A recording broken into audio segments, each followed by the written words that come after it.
Olá, pessoas. Estamos aqui, Vânia Bustamante, que sou eu, junto com Niara Viana Quirino.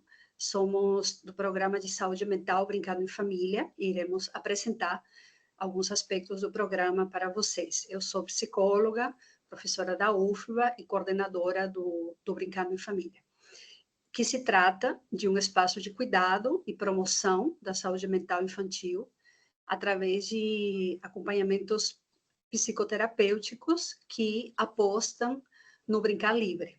Sobre isso vamos falar. Então, o programa existe desde 2010 e desde 2011 é um programa permanente que integra ensino, pesquisa e extensão na Universidade Federal da Bahia, mais pontualmente no Instituto de Psicologia. Então, a nossa equipe é formada por estudantes de psicologia e psicólogos que trabalham de modo voluntário. Temos experiências muito bem-sucedidas, inclusive no presente, com profissionais de outras áreas, como fonoaudiologia. Então, apostamos em que o projeto seria muito mais rico tendo uma equipe interdisciplinar.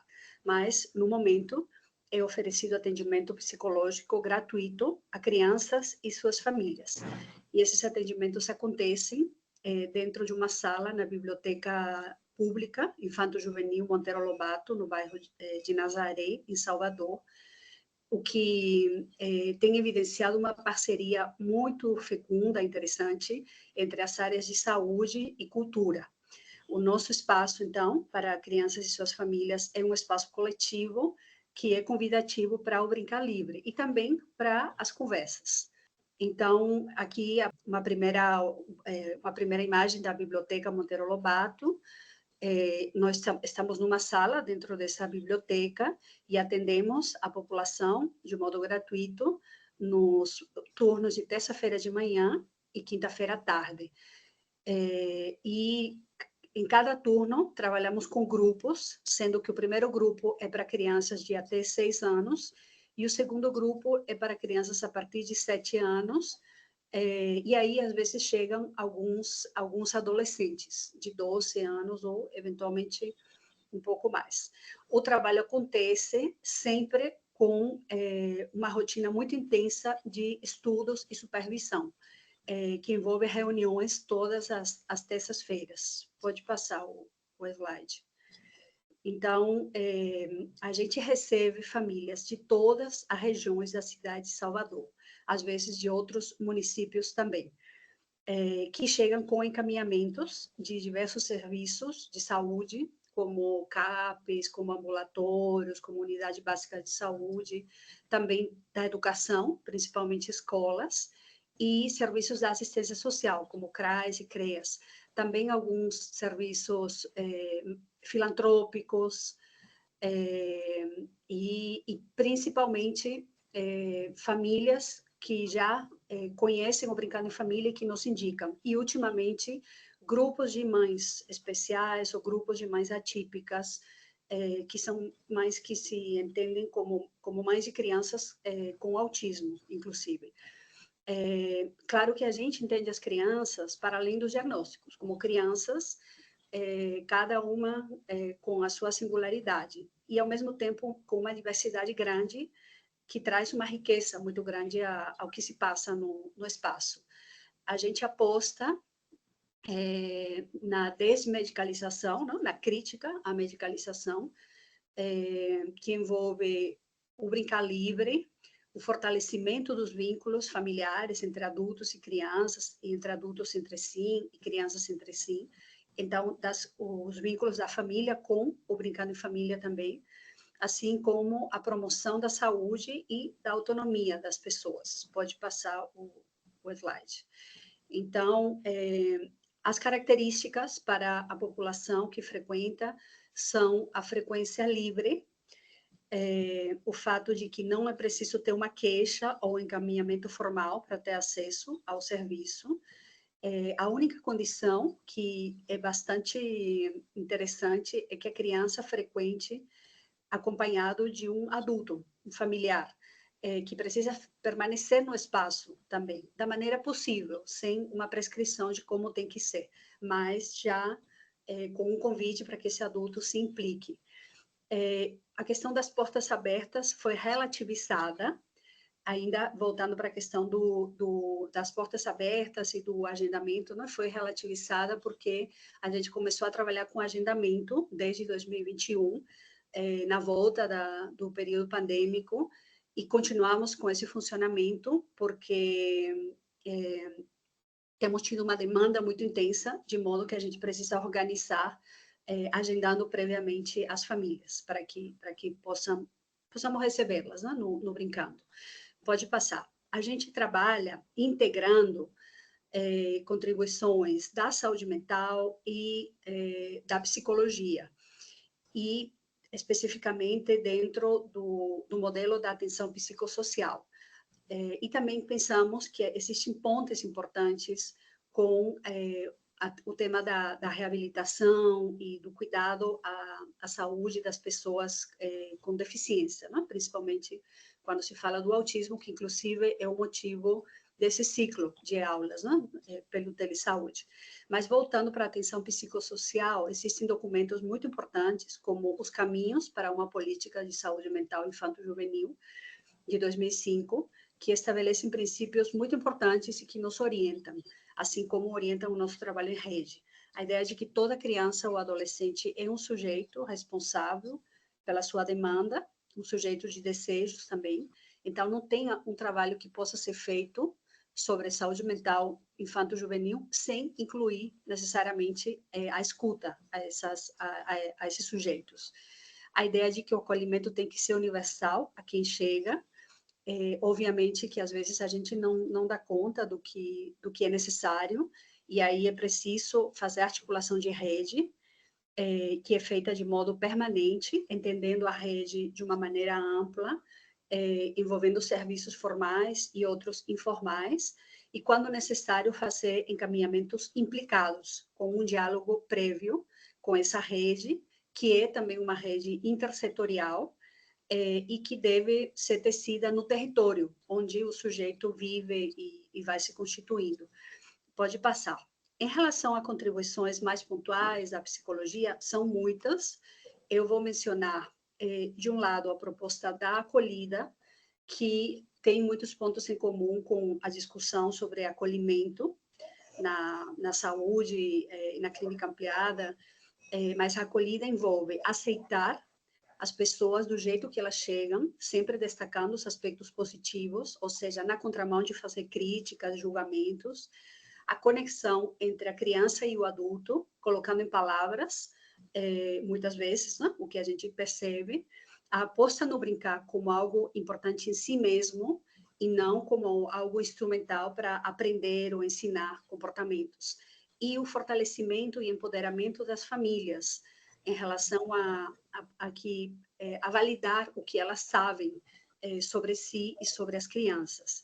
Isso se dá também num processo que envolve um revezamento de momentos de implicação e momentos de reserva, dentro do que seria a metapsicologia do cuidado, né? Onde há momentos de presença implicada, onde a gente, enquanto acolhedora, está mais presente, dando sustentação, convocando, questionando, e outros momentos onde a gente se retira mais e permanece junto, mas sem reserva, para dar o espaço para que o sujeito também possa fazer os seus movimentos, que muitas vezes podem ir na direção da mutualidade dos cuidados, algo muito interessante.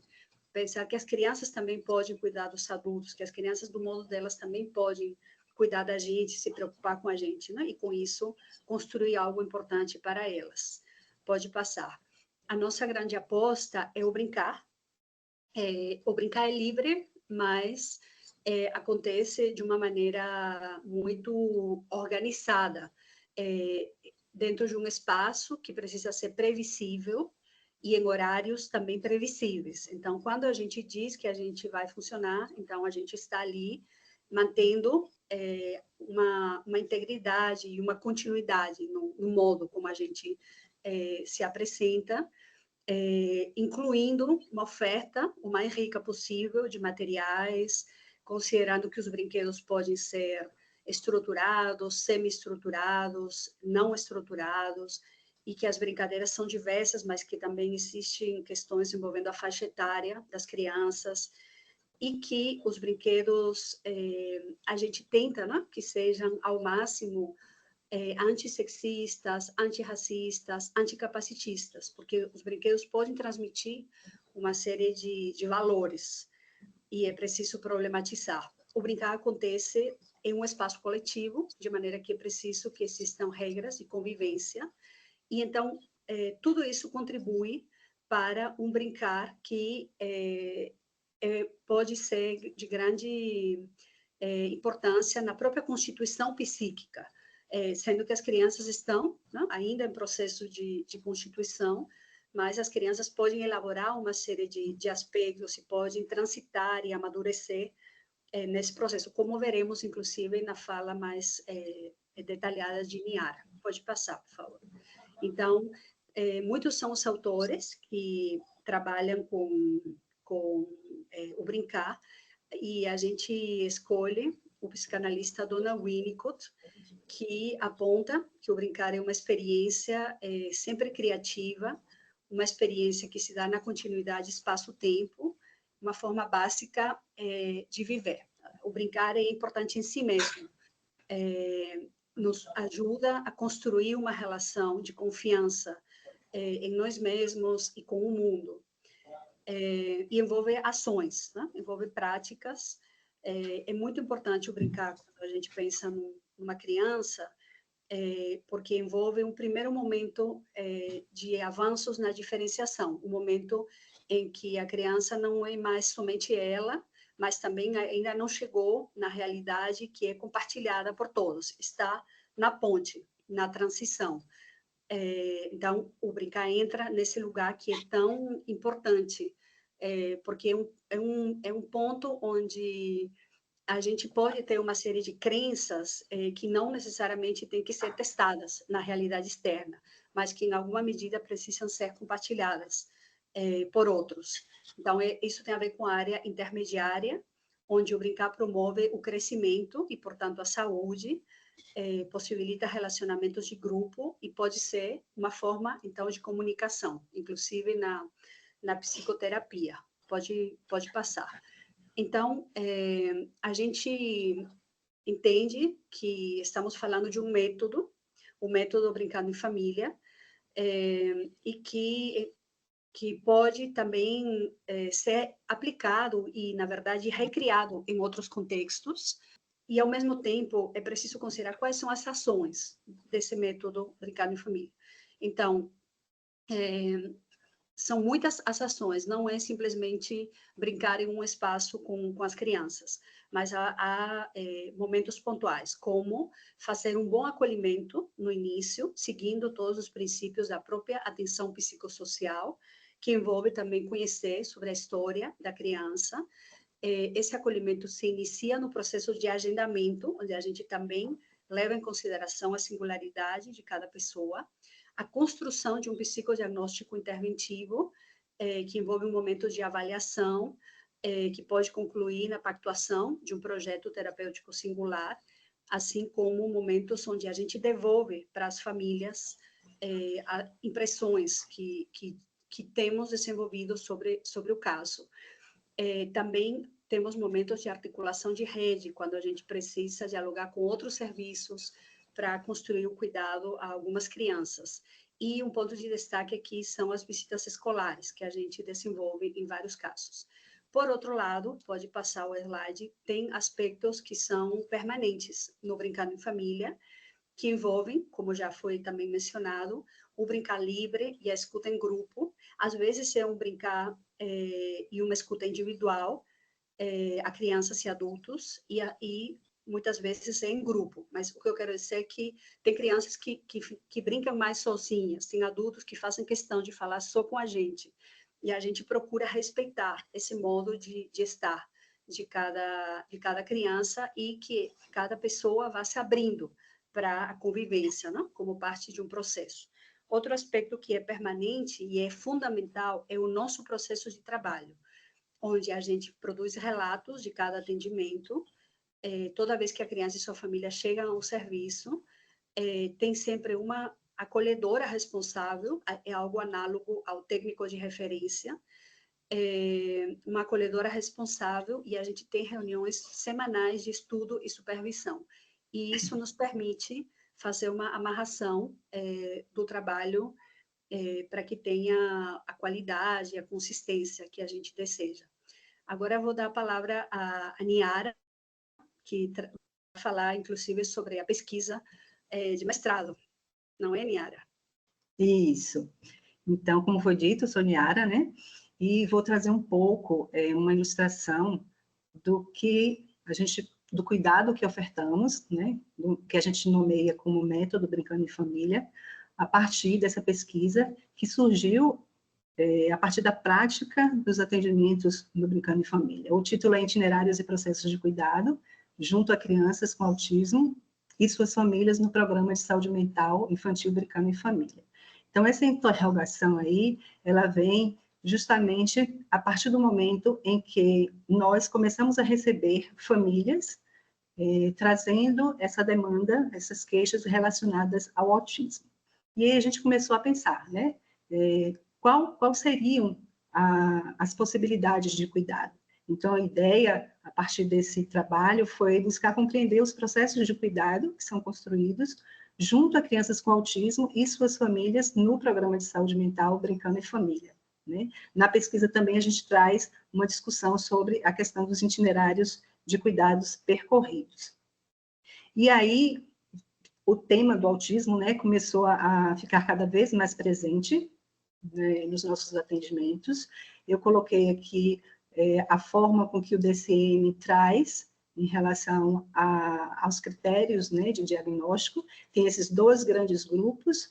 Primeiro, relacionado aos déficits na comunicação social e interação social, e também em relação aos padrões repetitivos e restritos de comportamento, interesses e atividades. Então, o que se apresenta é uma questão relacionada a um transtorno do neurodesenvolvimento. Isso significa que precisa aparecer desde a primeira infância.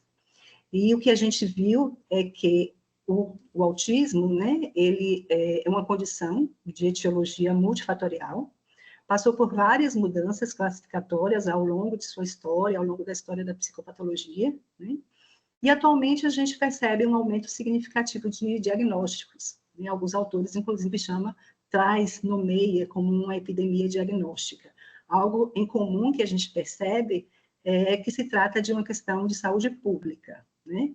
Então, aparecem disputas calorosas quanto ao modelo de cuidado adequado, a questão da insuficiência de espaços de cuidado, especialmente espaços de cuidado que acolham crianças e suas famílias conjuntamente, que é a característica do Brincando em Família. Então, a partir desse cenário, a partir desse set, a gente pensou, ok, quais são, então, as possibilidades de cuidado a partir desse aumento, né, de famílias chegando ao nosso espaço? É importante colocar, como já foi dito também, né, que o Brincando compreende o cuidado também relacionado ao autismo a partir da compreensão da atenção psicossocial, numa perspectiva integrada, a partir de uma leitura para as singularidades da criança em seu contexto social, o cuidado em suas múltiplas dimensões também, entendendo a necessidade de uma equipe multiprofissional, ou seja, aquela criança ela precisa de um fono, de um TO, esse olhar direcionado para essa necessidade, entendendo também o CAPS-IA, né, como esse dispositivo, né, que está aí para regular a rede de mental do seu território, e aparece também como uma referência no cuidado às crianças com autismo.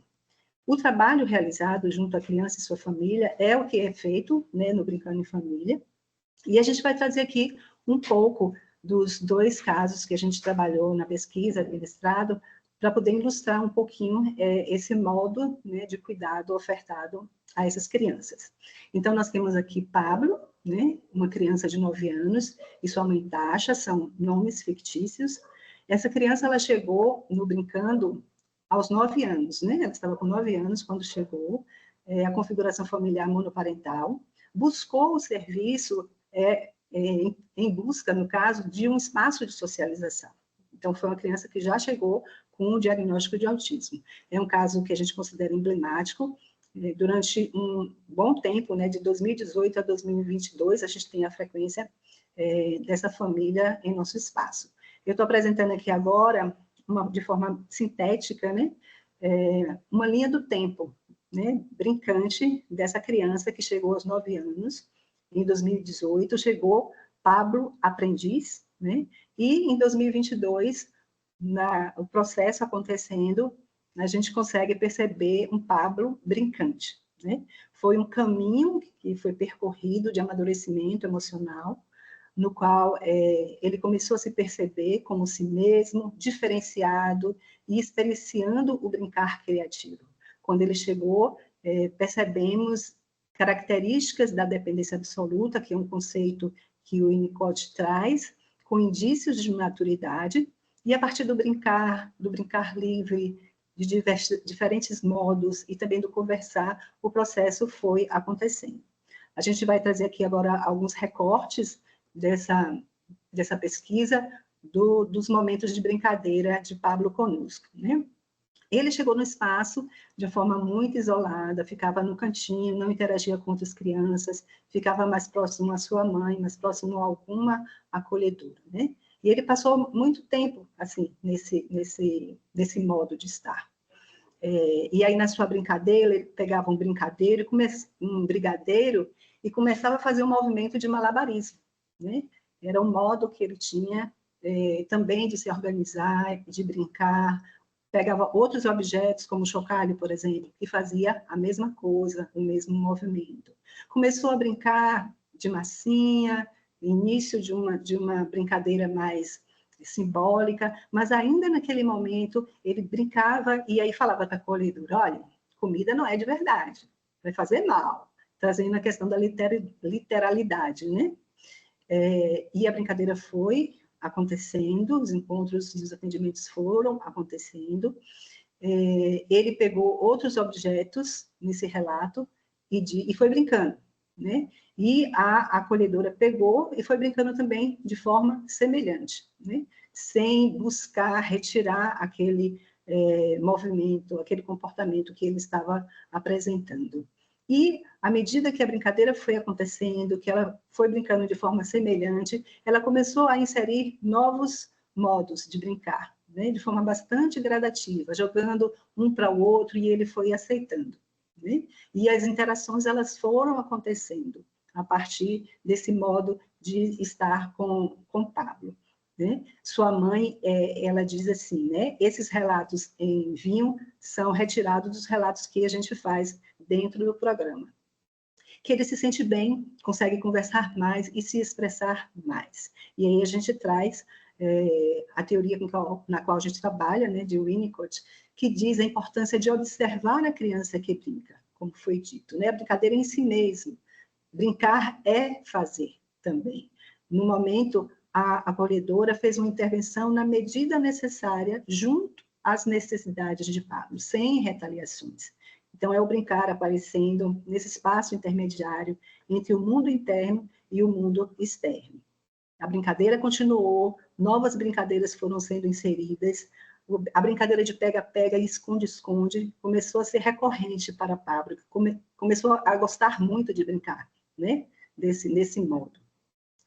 Apareceram também, começaram a surgir cada vez mais brincadeiras mais simbólicas, como eu trouxe aqui esse exemplo, no movimento de preparar um hambúrguer. Né? Então, a acolhedora veio, começou, pegou a massinha marrom, fez a carne, ofereceu para Pablo, e ele mesmo começou. Ele pegou a massa verde, disse que era alface, a amarela, disse que era o queijo, e foi colocando os demais ingredientes naquela brincadeira. Então, foi um cuidado onde foi possível acompanhar a criança nesse ambiente confiável, previsível e constante. Um espaço clínico, né, que pudesse favorecer o seu amadurecimento emocional. Veio a pandemia, o trabalho permaneceu de forma virtual, através de grupos de WhatsApp, e quando houve o retorno para o presencial, logo em alguns dias depois, a acolhedora percebeu que aquele dia do atendimento era um dia também importante para Pablo, era um dia do aniversário dele, né? E aí a acolhedora perguntou para a Tasha, será que Pablo aceita os parabéns? Porque ela não queria ser invasiva com Pablo. Então, quando Pablo aceitou, quando sua mãe aceitou, a proposta foi de fazer um bolo, né, de massinha, todos começaram a brincar, né, entrar na fantasia, e aí o espaço se tornou uma fábrica de comidinhas. Na fantasia, no brincar, foi possível para Pablo poder vivenciar momentos que se tornaram memória afetiva para ele depois, porque no atendimento seguinte, ele trouxe isso, olha, na outra semana, vocês bateram parabéns para mim, isso falando de uma forma bastante satisfatória. Né? Aconteceu nas férias, e aí no retorno das férias, Pablo já chega também em um modo diferente, né? Já reclamando, reclamando da pandemia, reclamando de ficar em casa, e ele estava fazendo muitas perguntas. Onde havíamos passado as férias, se havia chovido, onde morávamos, se a rua da gente havia alagado, como estávamos na escola.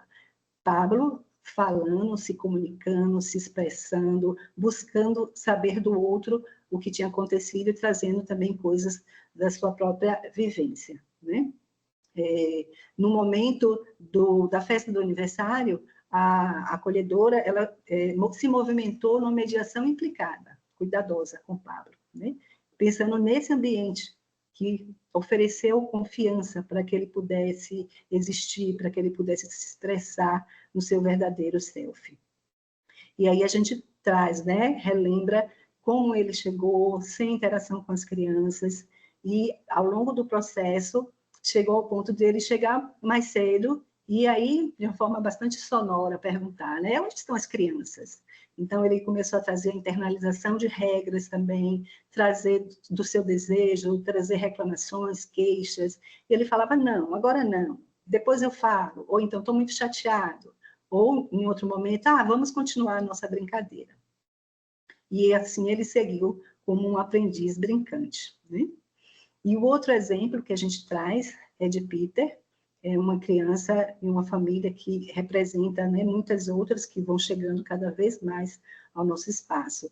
Encaminhadas de diversos locais, como já foi dito, encaminhadas também a partir de listas, existem algumas listas, né, de locais de atendimento em saúde mental infantil, e alguns serviços de saúde também fazem esse movimento de apresentar essa lista, e assim aconteceu. Peter chegou com 3 anos, né, uma criança negra, os pais negros também, chega ao Brincano com uma suspeita de autismo.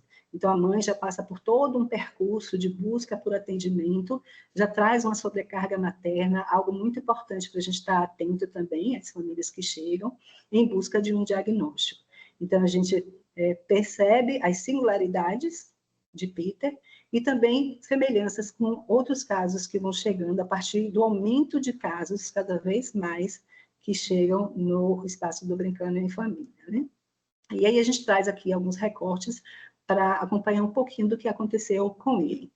No início, Peter, ele chegou, a gente não conseguia, as acolhedoras não conseguiam entender muito o que ele falava.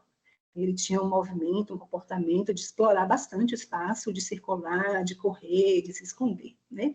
E foi a partir dessa via de correr e de se esconder, a brincadeira foi acontecendo.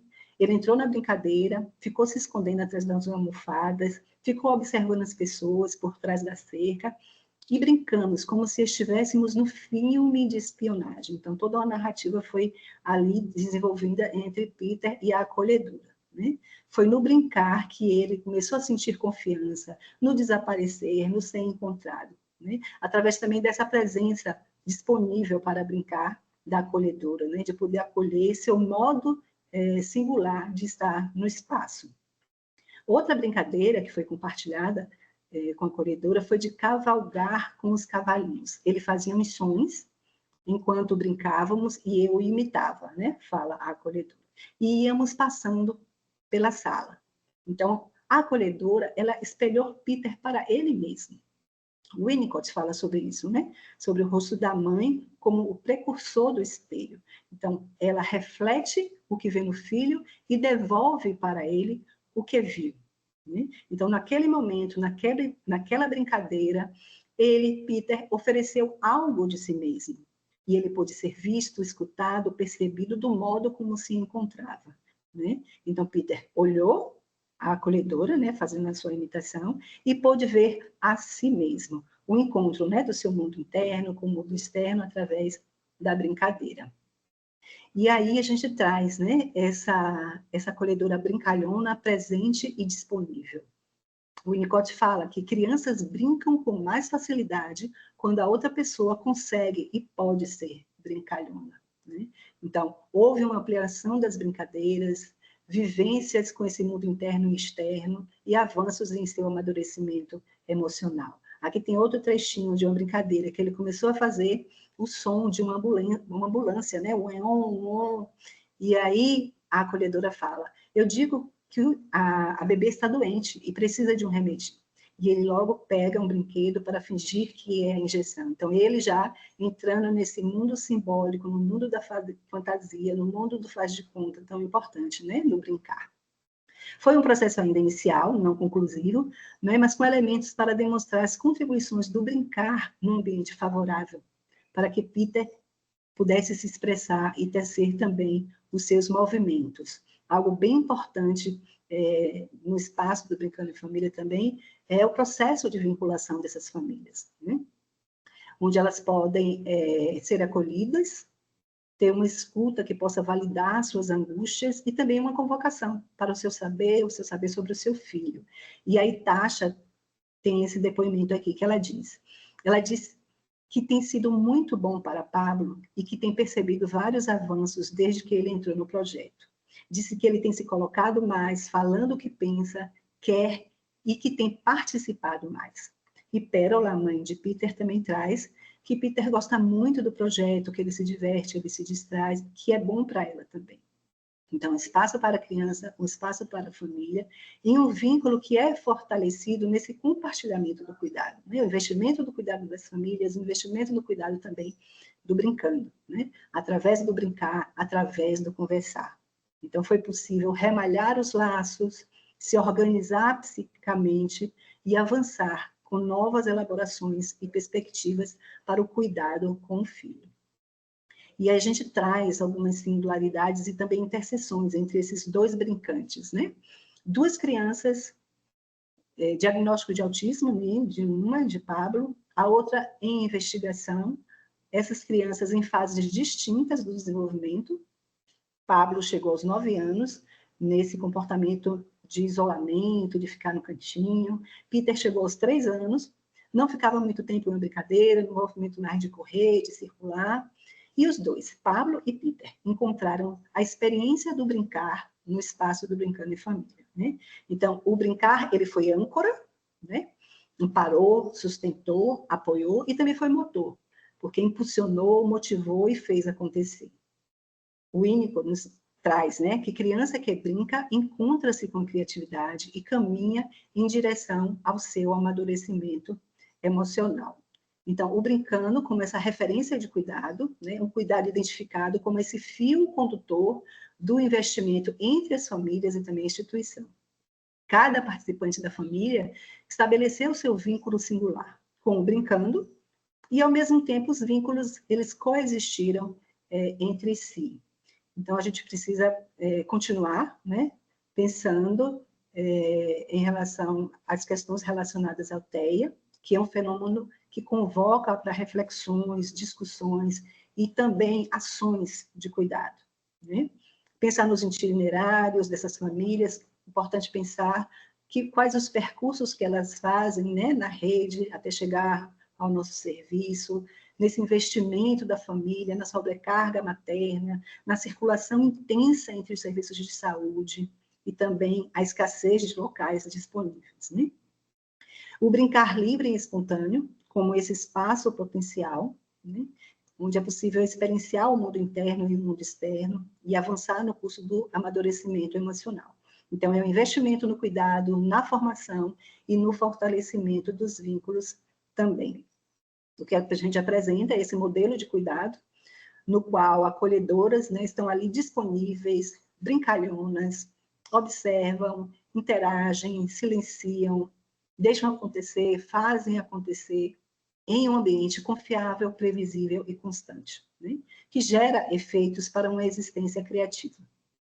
A pesquisa, né, foi um fio inicial para despertar e fomentar discussões sobre cuidado junto a crianças autistas e suas famílias no espaço do Brincando em Família, né? As famílias chegam cada vez mais nesse espaço. Muito importante o aprofundamento crítico sobre várias questões, né, que a gente ainda precisa conversar sobre isso, sobre o aumento de diagnóstico, a questão da medicalização na infância, a efervescente discussão sobre a exclusividade, né, defendida por grupos ativistas em relação ao tratamento destinado ao TEA. E isso, aqui a gente tem o Brincando em Família, temos algumas fotos mostrando o espaço, como já foi dito antes, né? Pensando na diversidade, né, de materiais, de brinquedos, de crianças, de faixa etária, enfim. A gente colocou de uma forma sintética alguns passos para implementar o método Brincando em Família. Temos um guia de procedimentos que traz, né, basicamente, várias coisas, né, que foram ditas aqui. Temos também publicações que falam sobre o nosso fazer. É importante uma equipe, de preferência uma equipe multi, incluindo profissionais e estudantes.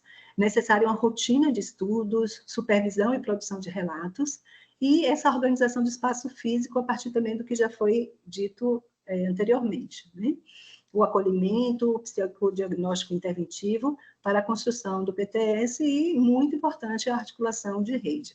A gente espera, então, que avanços possam acontecer para a criança, para a família, para a formação e também para o trabalho em rede. É isso, obrigado. Muito bom estar aqui com vocês.